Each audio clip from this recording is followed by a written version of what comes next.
Okay, so what's it like working as a photographer on staff for a lifestyle magazine, and what's it like doing it in Vietnam? Well, stick around because I'm going to tell you the good, the bad, the ugly, everything about what it's like, and also some tips on how you can get into that kind of work if you want to, and some things you really need to be aware of before you do. So stick around and I'll see you on the other side of the intro.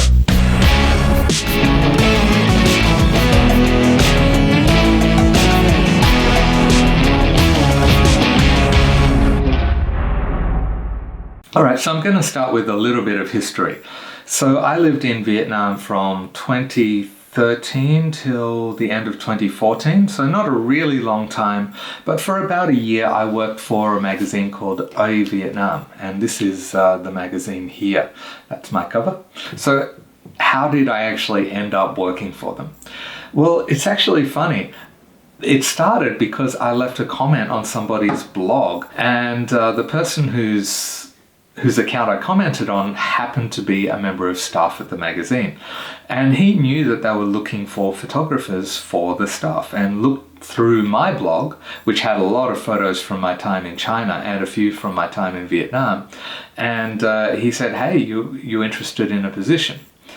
Sadly, what he didn't know was they'd actually just filled the position. So they'd taken on two new photographers, two Vietnamese photographers.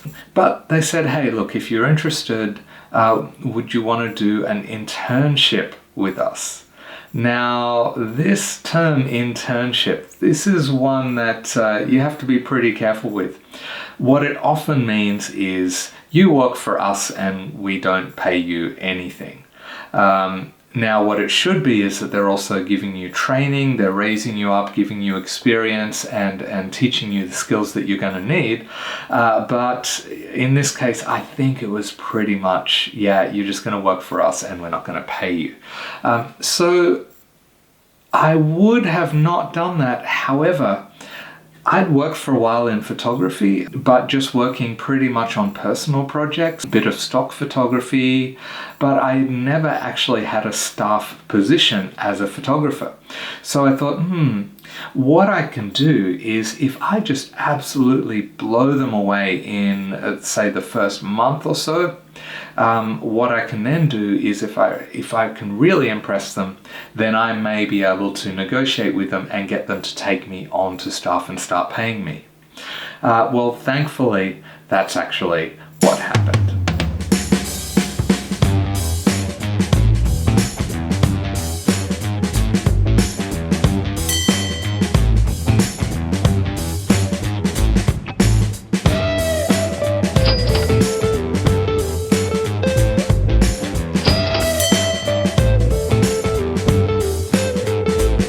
So what's it actually like to work for a lifestyle magazine in Vietnam? Honestly, it was great. I mean, it wasn't all perfect, wasn't all wonderful, but overall, it was a really, really great opportunity. So let me tell you about some of the really great things about it first, and then maybe we'll get to some of the negatives. So first up, it was really varied, unpredictable kind of work. Now for me, that's my kind of thing, you know. You never know when you go into the office what stories you're going to be assigned to. It could be anything from a ballet troupe or a restaurant review to a graffiti crew to an artist to a story about the cemetery. I mean, it could just be absolutely anything. And I've got to say, it's really, really cool getting to see all of these different aspects of the place where you're living, especially if it's somewhere where you're not actually from, with a different culture, a different history, and all of these different things about it.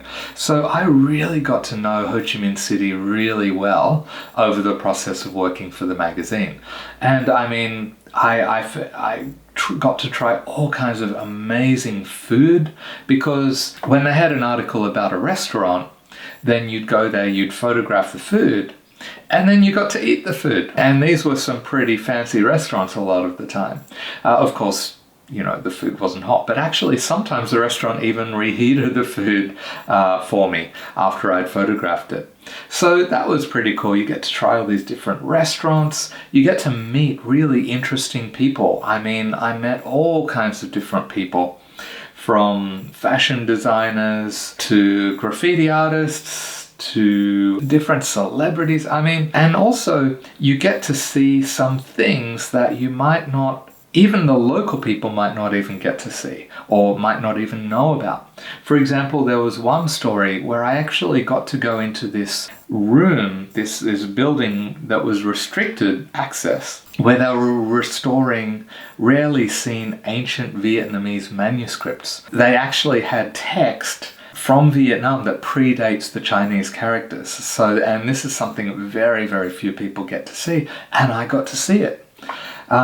And there's some interesting things, because there were some sensitive things in there as well, and I had to be careful what I photographed and what I didn't. So I may talk about that in another video for sure.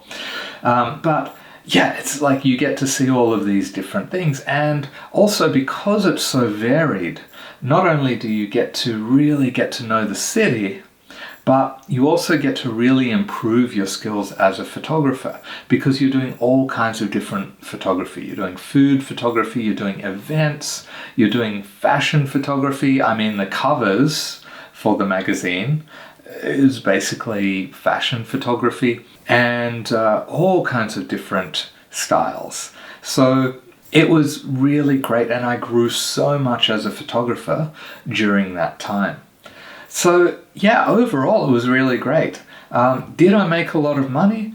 Absolutely not. It's not something that you would want to do as a sole thing. It was a monthly magazine, and I probably only worked maybe a week out of each month altogether. But the good thing was I got to do it on my own schedule most of the time. Unless it was an event, I could connect with the people who were going to be involved in the shoot and make a time that suited them and also suited me. So it was really, really flexible, and I could pretty much dictate my own schedule apart from the monthly meetings in the office. So that was pretty cool. So overall, it was a really great experience, and it gave me a lot of really interesting stories, some of which I'll share with you in later videos. Some where I was forced to really get creative with my photography because of some really, really strong restrictions. Other times when everything went absolutely wrong, and it was quite traumatic actually. So these are all coming up in some later videos. Today, just a bit of an overview. But I said I would also talk about the negative side of things. And so let me get started firstly when talking about the downside of working as a photographer for a lifestyle magazine. And that is that you can feel quite a lot of pressure, because when things are going well and everything's going according to plan, that's fine. But you've got to nail the brief every time. And sometimes often due to things beyond your control, things all go wrong, and you can't actually execute what you had planned, and you need to really think on your feet to find ways to solve problems to come up with some good photos in the end, because the editorial staff will be completely unforgiving if you don't come up with great photos. So there is a lot of pressure to it. And on the plus side, that can really help you grow as a photographer, help you get more creative, improve your problem solving skills, all of that kind of thing. But it is pretty tense, and you can really feel that pressure when things aren't going well. Another thing is that, as with, I guess, any business, there's a lot of politics to deal with. My direct manager was the creative director, Paolo. He was awesome, and our visions often aligned quite well, because he was from that visual kind of background. However, above Paolo was the editor, and the editor, being more, I suppose, text oriented, didn't always have the same vision as the creative team, as those that were more involved with visuals. So, but she had the power. So sometimes just negotiating that got a little bit tense, especially when, editors often tend to have very strong personalities. And this was a New Yorker who definitely had a strong personality. And I wasn't particularly confident as a photographer at the time. I kind of felt I had potential, but I wasn't confident enough to be really assertive when I dealt with the editor in particular. But so there was tensions from time to time. And one thing that I probably got into the most trouble with during my time with the magazine was actually that I was not particularly good at dealing with people, particularly when there were things that I didn't agree with. And I did get into some situations where I think I was probably a little immature in reacting and responding to decisions that were made that I didn't necessarily understand or appreciate. And I guess looking back on that, it's a bit of a growing process, and I certainly have regrets in that area. However, that's all part of the game. So you have to be really, I think your people skills are extremely important, not just in dealing with the clients and dealing with people when you're going out and actually photographing, but in dealing with the other people that you're working with. And that's something I feel that I definitely could have improved on when I was working back then. But, you live, you learn. So that's I guess, one of the negatives is, and another thing that's really, really important is that you need to be aware of the rules and the expectations of how images are used, how you can use the images that you take, as well as the magazine. Because there may be things like that there may be restrictions where you're not allowed to use images for your own personal promotions. There may be an embargo, which is that you can't publish any of the photos related to the stories until the magazine is actually out, for example. That was the case with my magazine, but they hadn't actually communicated that with me, so I did get in trouble a couple of times when I put images on my personal vlog that were about stories that hadn't actually, the issue that the story was from hadn't actually come out yet. So you need to make sure that you're clear about all of those things right at the beginning. I mean, for me, that was really difficult because the photojournalist instinct in me is that, when things are hot, when they're happening, get it out so that while people are interested in it, they can see your images and find out about the story. So when you're working for a monthly magazine and maybe the thing you photograph happens at the beginning of the month and you have to wait till the following month for the photos to actually come out, that urge to get it out there, you've really got to push that down if there's an embargo, as there was with this magazine. So that can be tough, actually. But also be very clear about how you can use the images. Can you use the images that are published in the magazine on your own website? Can you use other images that you took at the same time but that didn't make it into the magazine? All of these things, you need to really have that laid out really clearly right at the beginning so that you know what you're getting yourself into, and also so that you don't make yourself look bad by doing the wrong thing, even if it's inadvertently. Because trust me, I did that a few times, and that's probably one of my biggest regrets from when I was with the magazine. It was my first time working as a photographer on staff. I did do some silly things, but you know what? You learn from it and you grow, and it makes you a better and more professional photographer in the long term. So if you're interested in going down that path, in pursuing that line, how do you do it? Well, I think if you're looking for a magazine photographer job, it's going to be a lot easier if you look at areas where there's less competition and where it's perhaps, not as competitive a market.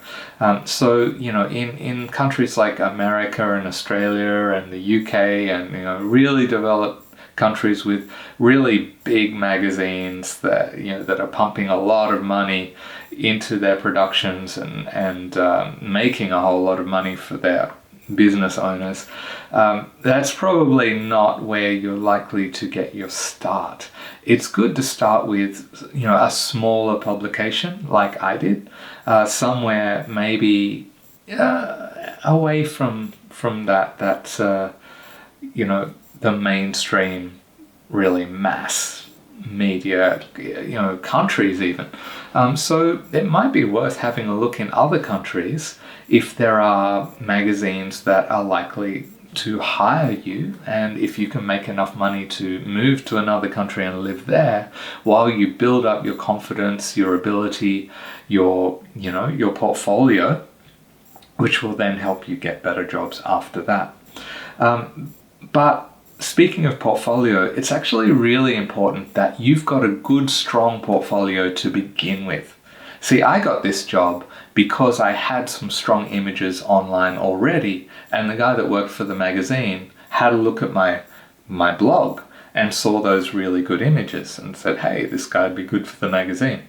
So you need to really work on some things, just your own projects. Find things that you think might be relevant to the magazine that you would like to work for, and take a heap of images that are along those lines, build up that portfolio, get a website, chuck them online, so that when you do start contacting people, that you've got somewhere to send them to see your images, and that they can look at the images and know, oh, okay, yeah, I can see that in our magazine. So that's what I would advise if that's something you're looking to get into. But it's really an industry that more and more work is getting done by freelancers. Fewer and fewer publications are actually employing staff photographers. They're almost entirely working with freelance staff. So if you want to do that, that's probably a better way to go. It's more realistic. Actually contacting magazines with a strong portfolio already, an online presence, so that they can see your images and you might be able to get some work that way. But that's outside the scope of this particular video, because this particular video is just about my experience working for a magazine in Vietnam. And you know what? It led to some really good things. I think one of the big things about working for a magazine is that networking. I kind of mentioned that I met a lot of interesting people. And not only the networking, but also the credibility that having your name in the publication actually gets you.